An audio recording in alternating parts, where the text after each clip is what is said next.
አመሰግናለሁ። እንግዲህ አስቀድሜም ሳነሳቸው ነበር በመግቢያችን ላይ በማህበራዊ ትስስር ገጾች በስፋት ሲጋሩ የነበሩ መረጃዎችን እንመለከታለን።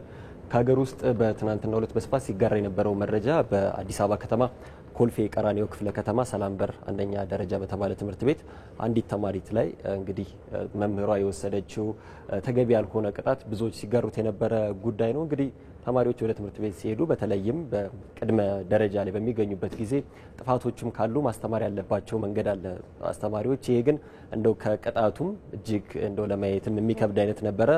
ተማሪዋ ላይ የደረሰው ጉዳት እንደው ለማየትም ትንሽ የሚከብድ ነበር። ከዛ ባለፈ እንግዲህ አሁን ላይ መምህርቷ በሕግ ጥላ ስር እንዳለች ተነግሯል። የምስሎቹ በማህበራዊ ትስስር ገጾች ከተጋሩ በኋላ ብዙዎች ሀሳብ አስተያየት ሲሰጡበት የነበረ ጉዳይ ነው።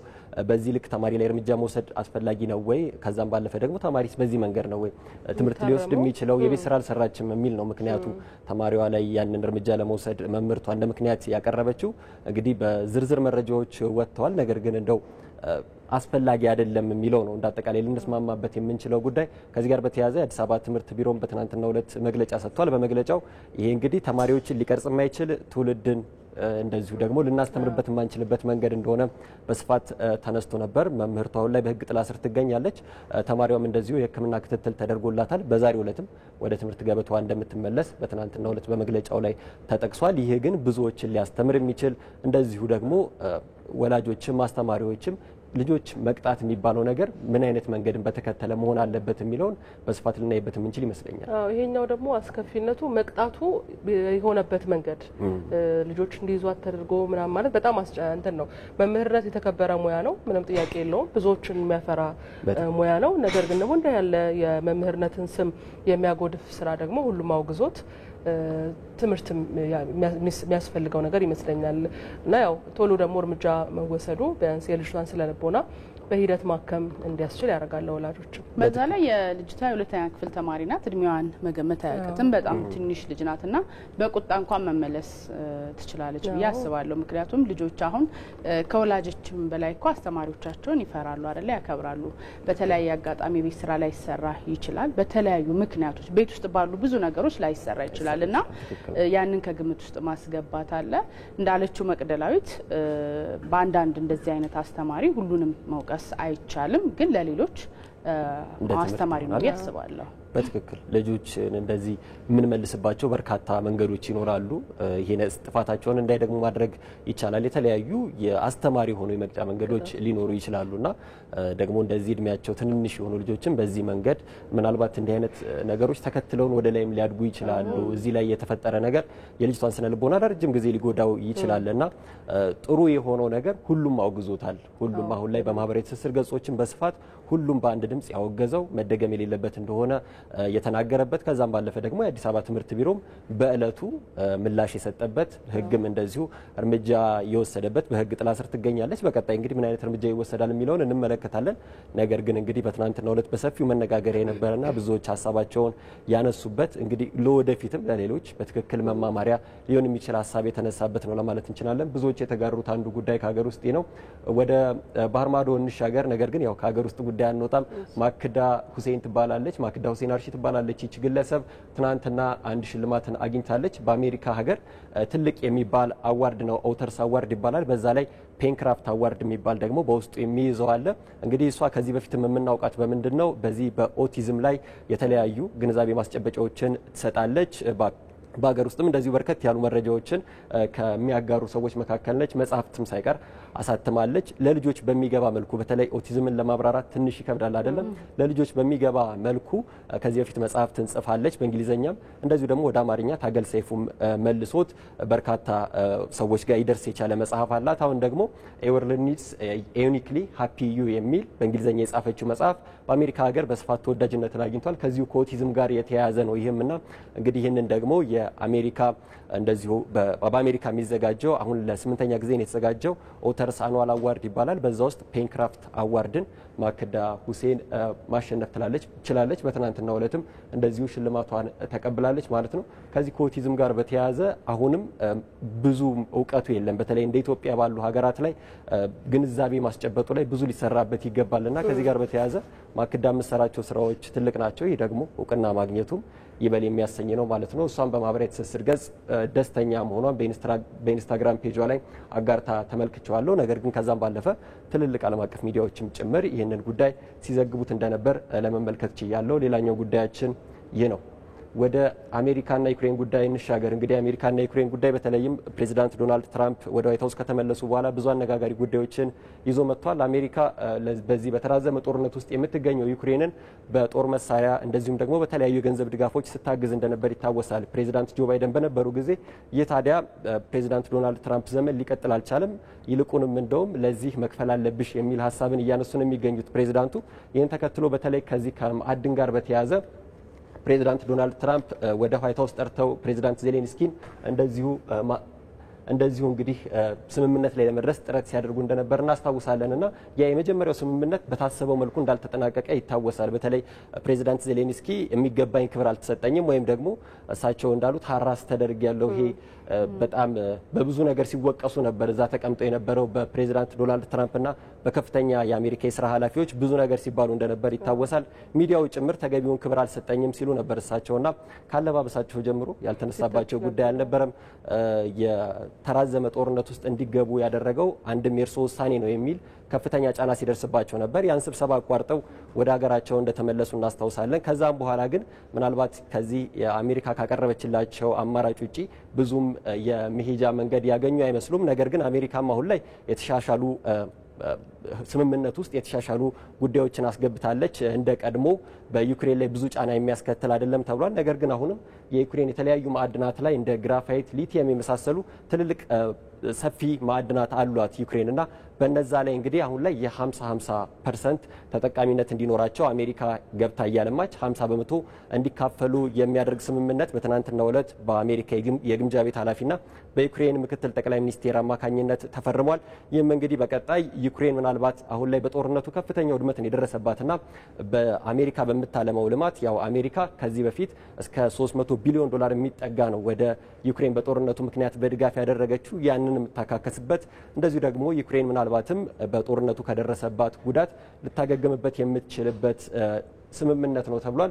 ብዙዎች እንግዲህ ሀሳብ ያነሱበታል። እዚህ ላይ የአሜሪካን ራስ ወዳድነት ያሳየ ነው የሚሉ አሉ። ነገር ግን አሜሪካ ደግሞ በነጻ የማደርገው ነገር የለም መመለስ ያለበት አይነት ነገር ነው እያሉ የሚገኙት። ዩክሬንም እንግዲህ ከብዙ መደራደር በኋላ ስምምነቱ በትናንትናው ዕለት ተፈርሟል። እንግዲህ በርካታ ጉዳዮችን በውስጡ አካቷል ተብሏል። እንደ ቀደመው ዩክሬንን በብዙ የሚጎዳ እንዳልሆነ ነው የሚያነሱ የሚገኙት። ነገር ግን 50-50 ማለትም ቀላል አይደለም። ማዕድናቱ ብዙ ናቸው። ከዚህ እንደ ግራፋይት፣ ሊቲየም ካሉ ማዕድናት ውጪ ነዳጅንም ጭምር ያካትታል ተብሏልና አሜሪካ እንግዲህ ለረጅም ጊዜያት ከዚህ ተጠቃሚ ልትሆን እንደምትችል ብዙዎች ሲያነሱት የነበረ ጉዳይ ነው። ስምምነቱ መፈረሙም አንድ እፎይታን የፈጠረ ሳይሆን እንዳልቀረ ይገመታል። አሜሪካ በተለይ ከዚህ አውሮፓን ከሚደግፍበት ማዕቀፍ ከጊዜ ወደ ጊዜ እየወጣች ነው የምትገኘው። አንዱ ማሳያ ተብሎ የሚነሳው ደግሞ የዩክሬን ጉዳይ ነው እና ምናልባት አሁን ከዩክሬን ጋር ስምምነት ላይ መድረሷ በተወሰነ መልኩም ቢሆን የአሜሪካ የአውሮፓን የመከላከል ወይም ደግሞ አውሮፓን የመደገፍ ሁኔታ እንደሚቀጥል ማሳያ ነው ተብሎ ብዙዎች ሲያነሱት የነበረ ጉዳይ ነው። ሌላውን መረጃችን ስንመለከት እስራኤል የገጠማት ከባድ ሰደድ እሳትን እናገኛለን። ይህ ሰደድ እሳት እንግዲህ ባለፈው ሳምንት ነው የተከሰተው።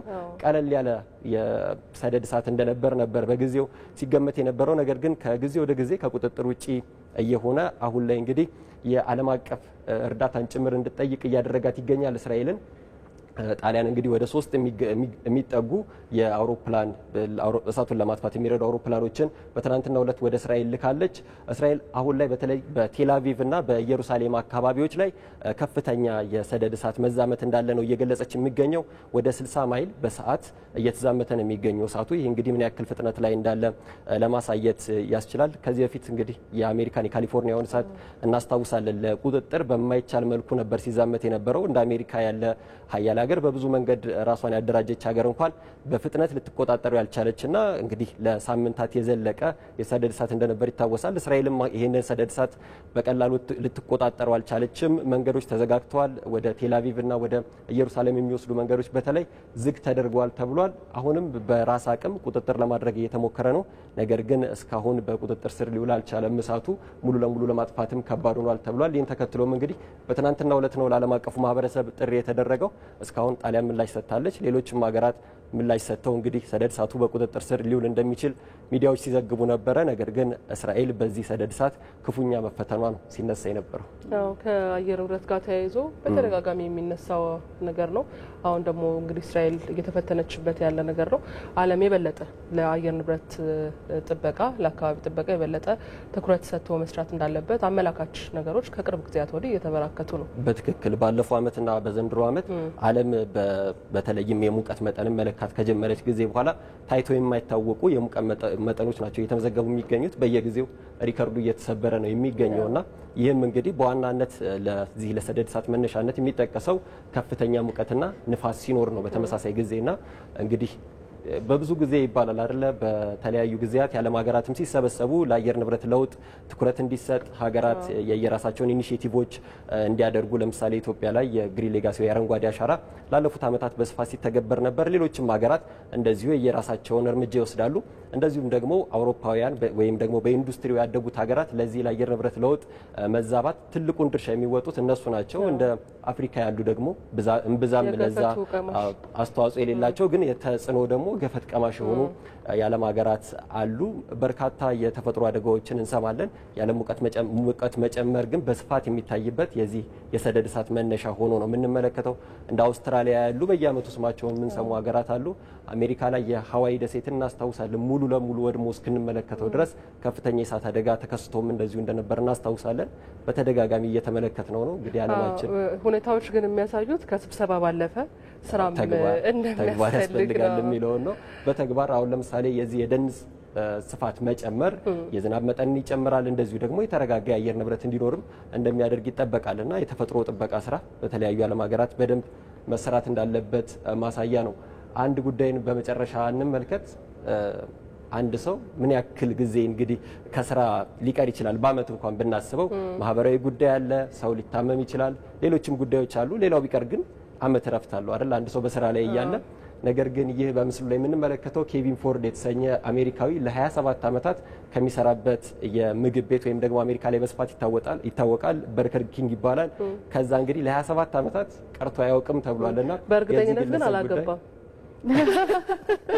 አልወለደም። እንጨምርበት ማህበራዊ ህይወት የለው ልጅ እንዳለው መረጃ ላይ ተመልክቻለሁ። የማግባት አለማግባቱን ግን በስፋት ነው የማውቀው ጉዳይ አይደለም።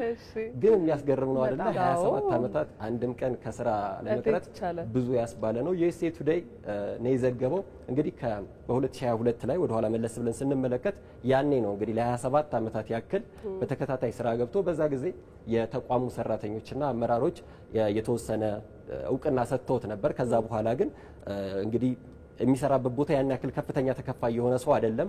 ከዛ በኋላ እንደውም ወደ ጎፈንድሚ ስሙን ከወሰዱት በኋላ በዛ እስከ $450,000 ያክል ተሰብስቦለት ነበር። ብዙዎችን ያስደነቀ ታሪክ ነው ያለው። 27 ዓመታት ያለመሰልቸት አንድ ቦታ ስራ እንኳን ቢቀይር ላይገርም ይችላል። ግን አንድ ቦታ ላይ ለ27 ዓመታት ምንም አይነት መዘግየት የለም፣ ከስራ መቅረት የለም። ህመም እንኳን ቢሰማው በስራ ቦታ ማሳለፍ ይመርጣል ይላሉ የስራ ባልደረቦቹ ሲናገሩና ብዙ ሰዎች ከህመምን ባሻገር ማረፍም ይፈልጋሉ አይደለ? ይሄ የዓመት እረፍት የሚለውም ነገር ያለው ከዚህ ጋር በተያያዘ እንደሆነ ይታወቃል። ይህ ሰው ግን እንግዲህ 27 ዓመታት የእድሜውን አጋማሽ በስራ ላይ ከዚህ በኋላ አራያችን አድርገን መቀጠል ነው። ፊቶር መስጠት አለበት ሰው ኮሚትመንት የሚለውን ነገር በትክክል ማሳየት ይመስላል። ከባድ ነው ግነት በጣም ትልቅ ኮሚትመንት ነው የሚጠይቀውና እንግዲህ የእድሜ አጋማሽ ወደ 54 ዓመቱ እስኪሆን 27 ዓመት የእድሜውን አጋማሽ እንግዲህ በበርገር ኪንግ አንድም ቀን ሳይቀር ስራውን ሲያከናውን የነበረ ሰው ነው ብለዋል። የስራ ባልደረቦቹ በቃ ይሄን ሲገልጹ የሚገርም ነገሮችን ነው የሚያነሱት። ይሄ የመድከም በዚህ ቀን አልገባም በዚህ ቀን እገባለሁ የሚል ነገር ምንም አይነት ምክንያት ሰምተን አናውቅም። ይሄ እንደውም ከጊዜ በኋላ እንደተለመደ ማለት ስራ ቦታ ሄደው የማያጡት ሰው ነው በቃ አይቀርም የሚለው ነገር እንደተለመደ ሲያነሱ ነበረ። ልጁም እንደዚሁ ከዚሁ ጋር በተያያዘ ሀሳብ ሲሰጥ ነበር። እንደውም መጨረሻ ላይ እሷ ነች ይህ ሰው እንግዲህ 27 ዓመት ሲሰራ የተረጋጋ የፋይናንስ ሁኔታ ላይ አልነበረምና ይህን ተከትሎ በኋላም ወደ ጎፈንድሚ ሊመጣ የቻለውና በዛም ድጋፍ ሊደረግለት የቻለው በዚህ ምክንያት ነው ተብሏል። ነገር ግን 27 ዓመታት ወደ ስራ ማቅናቱ መነጋገሪያ ነበር። እኛም ትናንት በማህበራዊ ትስስሮች ካጋራም በኋላ ብዙ ሰዎች አስተያየት ይሰጡበት ነበር። ለአዲስ ቀን ከዶት ስትሪም ያስኳቸው መረጃዎች ይህን ይመስላሉ። እናመሰግናለን።